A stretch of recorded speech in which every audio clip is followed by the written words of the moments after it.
We don't know what Africa would be like without the white influence. We don't know what it would be like without the Rockefellers and De Beers and all of them. We don't know what Africa would have been like. We do know that there were greater places in Africa other than Egypt, which is the only one they let us know about.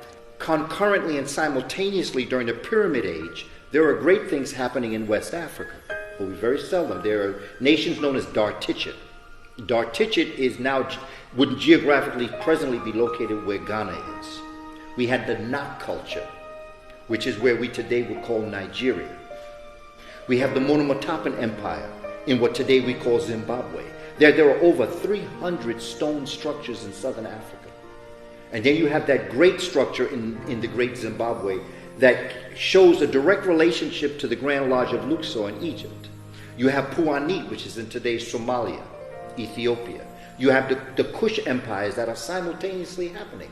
When Hatshepsut, the great Pharaoh king, although she was a woman, she was a Pharaoh king, sitting on the throne of Kemet, her cousin sits on the throne of Puanit, or what we call Somalia. There are great things happening historically across the African continent. You have the kingdoms of Kuba and Luba in Central Africa. Mansa Musa was the king of Mali in the 1300s, very wealthy brother. During the dark age of Europe was going through a dark age, Africa was thriving. It was the gold capital. Mansa Musa was considered the wealthiest man on the planet at the time. Mansa Musa had a very well-known pilgrimage to Mecca, where he went to Egypt and went to Mecca and went through Egypt, and he gave out so much gold, it threw off the Egyptian economy. In today's terms, Mansa Musa gave away what would be the equivalent of $100 million in gold.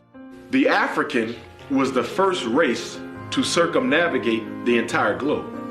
All over Africa, all over the world, the peoples of color that they call Africans, Alkebulanans, we were all over the world. So to say that in Ghana they had the Ashanti, they had, all over, we had powerful dynasties, so innumerable we couldn't even name them. Because remember, we had hundreds of thousands of years, and that's the secret.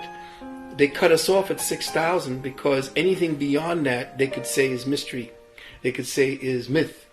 So when you control the information, which is essentially what they've learned to do, under the Vatican they have about 6 to 8 miles of storage space that have all of our artifacts, and the Virgin Mother being black, all of the faces.